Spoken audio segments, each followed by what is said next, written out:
Hey everybody, and Tony here with a review of Disney and Pixar's The Good Dinosaur, which was shown at the CineStar movie theaters in Potsdamer Platz. The film was directed by Peter Sohn, who also wrote the film. It was produced by Denise Ream. It was co-written by Meg LaFauve, Bob Peterson, Kelsey Mann, and Eric Benson. It was edited by Stephen Schaffer, with music by Michael and Jeff Dana, and it stars the voices of Raymond Ochoa, Jack Bright, Sam Elliott, Anna Paquin, A.J. Buckley, Jeffrey Wright, Frances McDormand, Marcus Scribner, Malaya Padilla, Steve Zahn, Mandy Freund, Stephen Clay Hunter, Peter Sohn, Dave Boat, Carrie Paff, Callum Mackenzie Grant, and John Ratzenberger.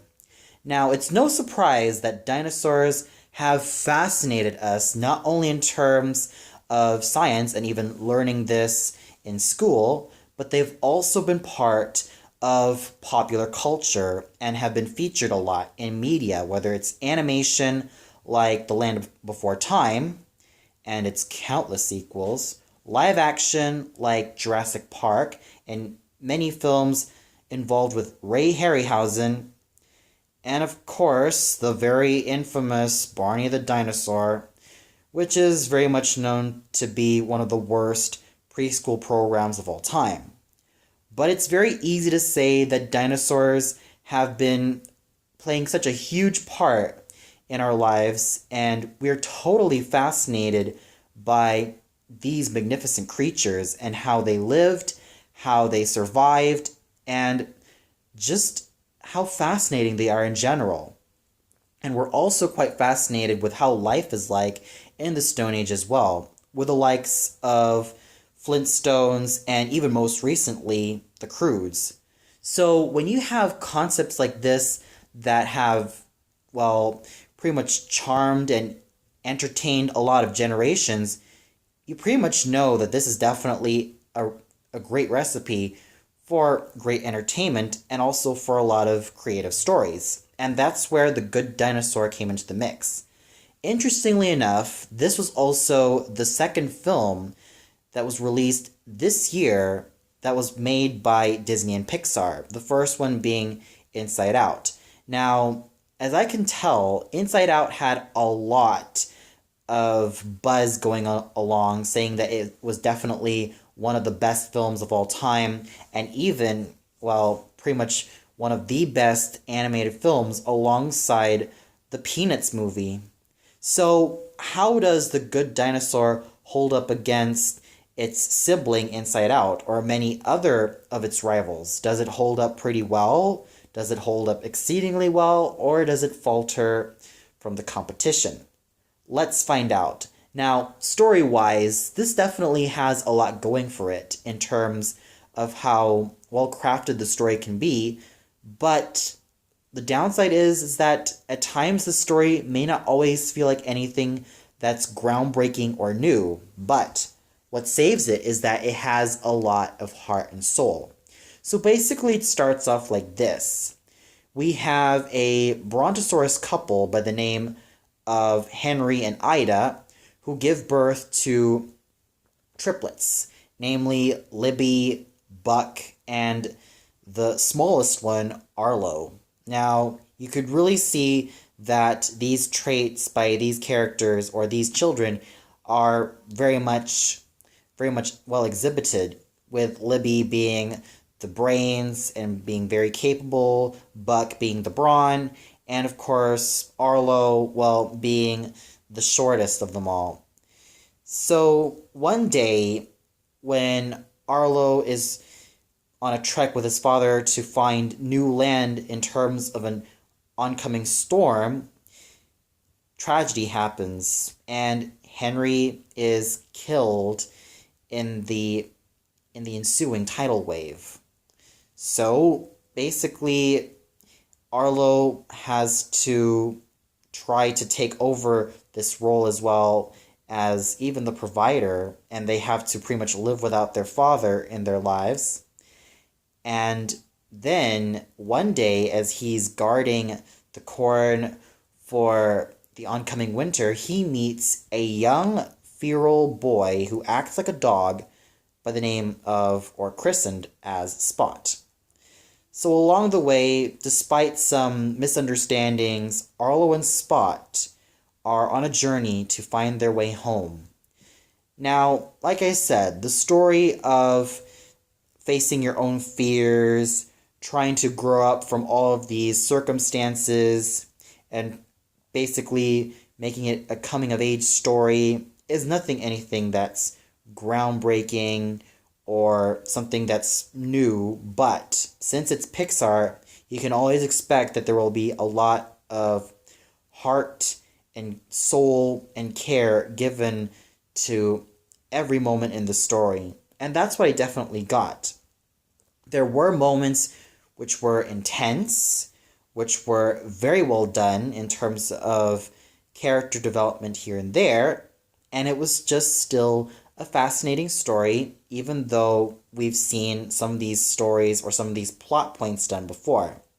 So even though the story isn't anything that's fresh and new or totally groundbreaking, it definitely has a lot of heart and soul given to the story. And even the biggest highlight of the story definitely has to be the relationship between Arlo and Spot as best friends. So it's basically a tale of friendship, a tale of finding your way home, and a tale of family rolled up into one film that may not be anything that's groundbreaking, but it promises a lot of heartfelt moments and a lot of touching moments as well, mostly found throughout the film. And there was also another issue that I also had with the story. There were also some characters that didn't really get a lot of development. Like, for example, how did the mother or Libby or Buck feel when Arlo was missing? We don't know. There were some minor plot holes that really felt like it kind of marred the story a bit. Like, how did Ida or Buck or Libby feel when Arlo was gone? We don't know their stories. We don't know how they felt. And we couldn't really find out why.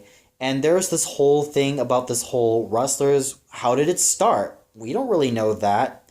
And how did the pterodactyls turn out the way they are? We're only given vague backstories, but we don't know what really made them the way they were and all those things. Despite a few problems with it, it still has a lot of heart. And you could really tell that there were a lot of heartfelt moments just given into the story that really made it pretty good on its own. The animation, what more can you expect from Pixar? It's very well done. The biggest highlights of the animation definitely has to be all of the background animation and even the animation of the water, the landscapes. Everything was just so gorgeously done. I'm not too crazy about the cartoonish designs of the dinosaur characters because this is also a film which also takes us seriously. I felt like it kind of took me away from the seriousness of it all, but regardless, it's still a very well animated film, as you can expect from Pixar, especially when it comes to all the water effects. Now, I really went crazy over them, and they just looked so realistic and so gorgeous, and you just really have to thank all the people behind the visual departments to really make those landscapes and those movements just come alive, and they just really pop at the screen and really give you the illusion that these are all real. So it was definitely well done. The music is definitely the hugest highlight of this film. This type of music basically uses a lot of eclectic mixes of Celtic tunes and some Native American tunes, and even some orchestral tunes as well.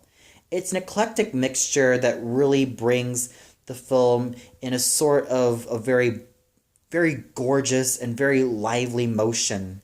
I really love all the percussions and all the wind instruments and even the string instruments that were being used, I just went crazy of them. The compositions, they were just all fine all around. They just really brought me in the mood of the movie, and they were just completely well done with such an excellent score.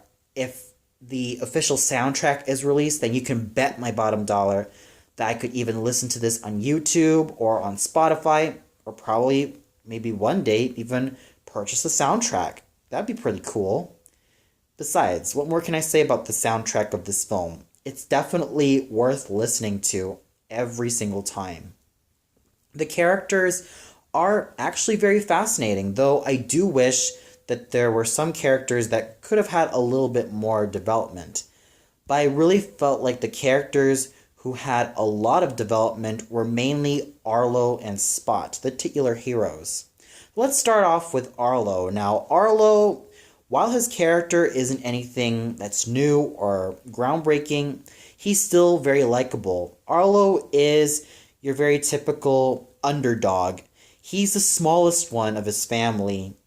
He's pretty much the underdog, while his sister Libby is very smart and capable, and while Buck is very brawny and uses his muscle a lot, Arlo is just somewhere in the middle. He's still trying to find his way in life, and he has to try to prove himself that he can face any fear. He does start off this film as someone who's very timid and really feels very small because of his size.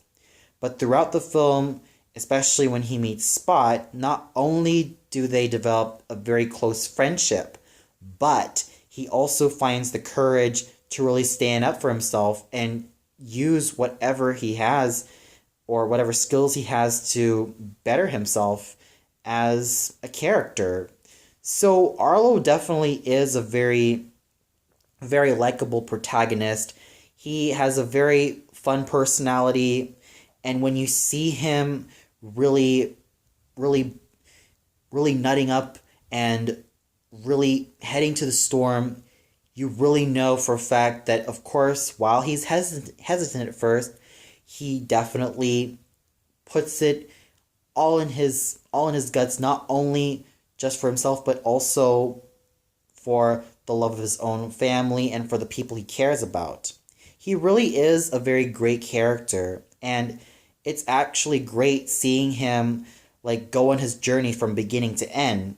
Now, Spot is definitely a very adorable character. Never has the term actions speak louder than words really speaks so well with a character like Spot. Now, Spot is basically a feral cave boy who acts a lot like any canine would. And this is also kind of like an interesting thing because it's sort of like a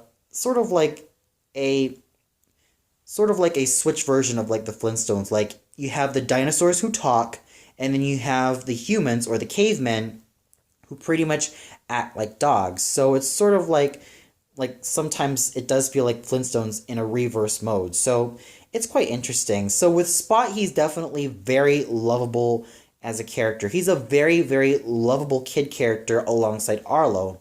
He and Arlo have a very great chemistry with each other. At first, it's rather typical. They don't really understand each other at first, but once they really see what they're made of in terms of their families and how they feel about them and how they feel about their lives in general, only then do they bond and really see that there's actually a lot in common, more than what they think.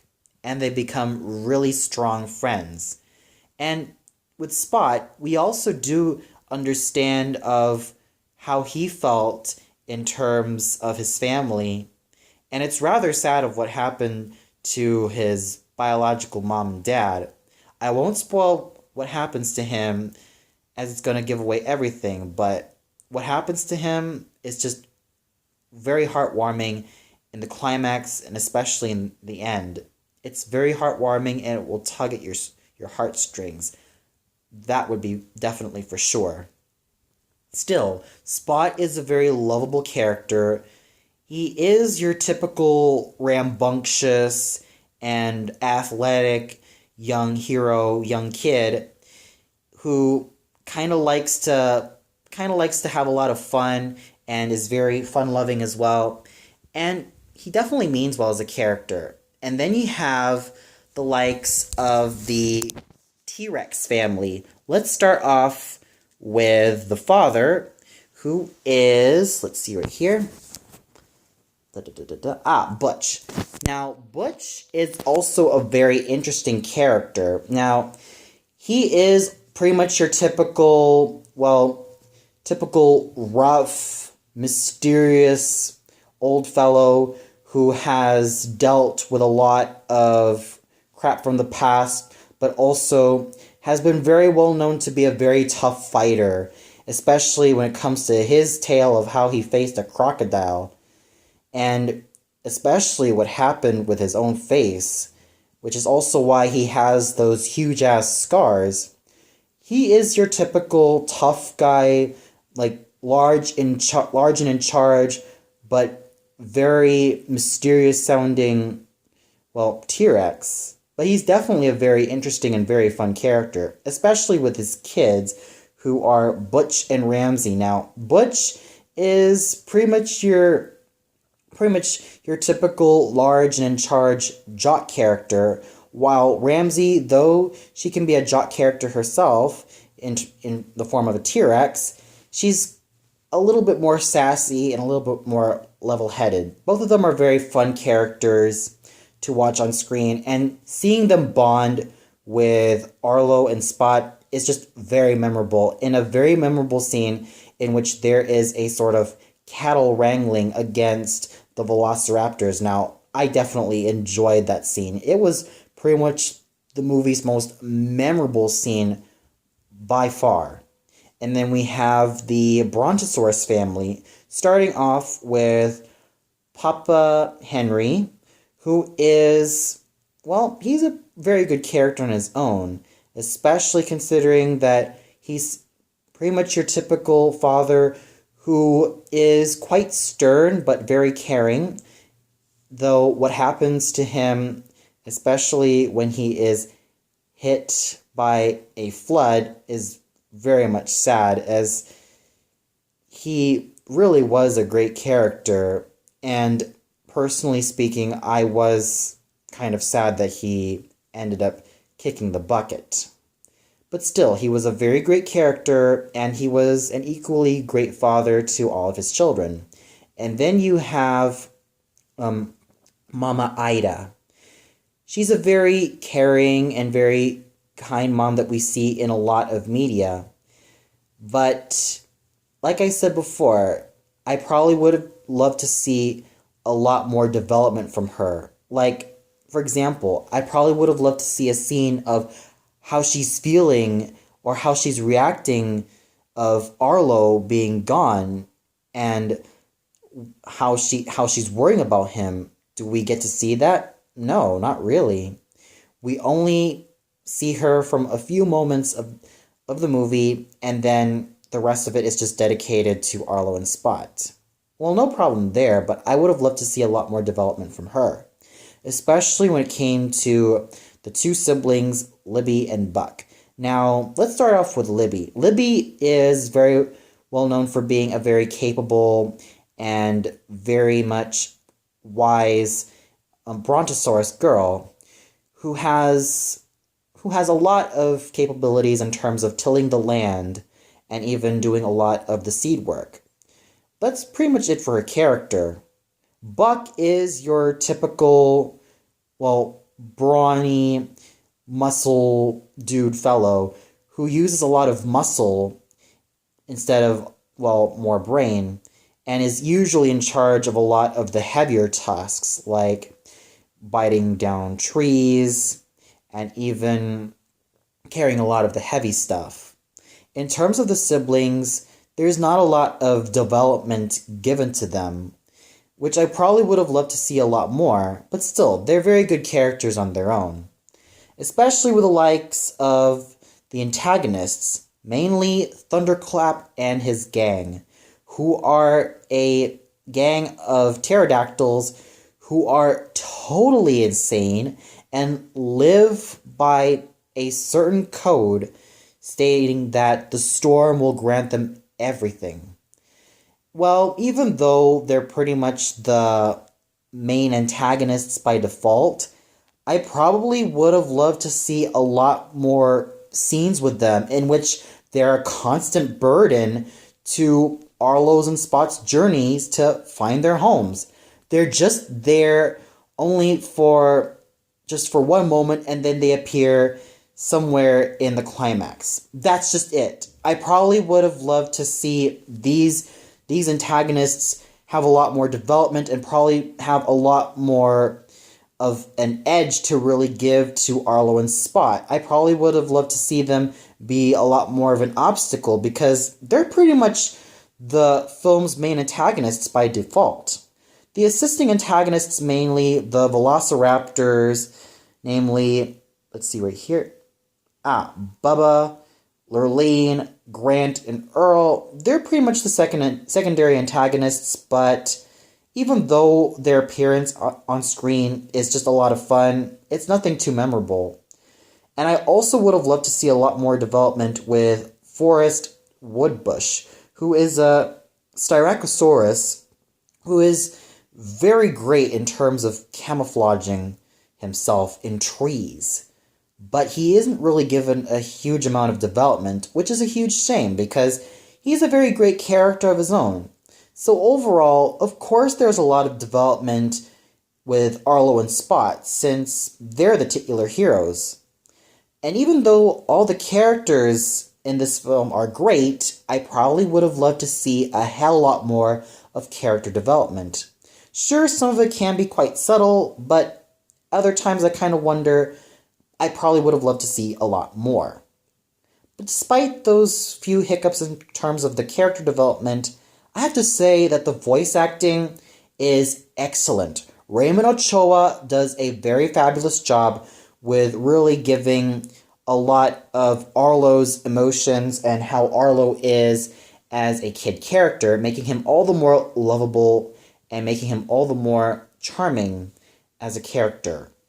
Jack Bright, who voices Spot, gives him a lot of his feral nature, giving him a lot of energy and a lot of likability as well. Then you have Sam Elliott, who is a veteran actor, who gives Butch his tough guy persona and his very much wise guy persona and really nails his part well, especially with the likes of Anna Paquin and AJ Buckley. Now, I really love Anna Paquin as an actress. She was very well known for her role on the piano with Holly Hunter and was awarded an Oscar at a very young age and was also very well known for her role as Rogue in the X-Men movies. Heck, she was even the voice of Sheeta from Castle in the Sky. She really does a great job with giving Ramsey her sass and her very kind and caring nature as well. With AJ Buckley as Nash, he really does a great job at giving Nash a very lovable, bonehead personality who is very much a lot of brawn, but not too much brain, but he really does give him a lot of charm and fun to work off of very well. Especially the likes of Jeffrey Wright and Frances McDormand. They do fabulous jobs as the parents. With Marcus Scribner as Buck, he really does a very fine job with giving Buck his teen boy swagger and his confidence throughout this film. With Malaya Padilla, she really does a fine job with giving Libby her snark, her intellect, and her likable personality. Especially with the like of Steve Zahn. Now, Steve Zahn, I don't really know his work in comedy, but he really does a fine job as Thunderclap. He really gives off a very menacing vibe to this character. You might think that, oh, he starts off being nice and being wise, but then you find out his true colors and you kind of feel creeped out by him. And I really felt that Mr. Zahn did a wonderful job. And then you have the likes of Dave Boat, Carrie Paff, Callum Mackenzie Grant, John Ratzenberger, Mandy Freund, and Stephen Clay Hunter. They do very fantastic jobs in their characters, and they voice them very well, especially with the likes of Peter Zone, who gave Forrest Woodbush a very wise mentor persona in this character. So overall, I have to say that The Good Dinosaur was a very good film. It was very enjoyable, though it probably would have benefited a lot more in terms of the character development. If there was a lot more character development given in this film, and even if there was a lot more character development, it probably would have tweaked this film a lot more and probably would have gotten a higher score. But with that said, I give The Good Dinosaur a 4 out of 5 stars. It's a very good film despite some minor issues, but those issues are just very minor and they can be easily forgiven because of the likable characters and especially the bond between Arlo and Spot. Well, that's all for now. Be sure to tune in for another review. So until then, good night, everybody.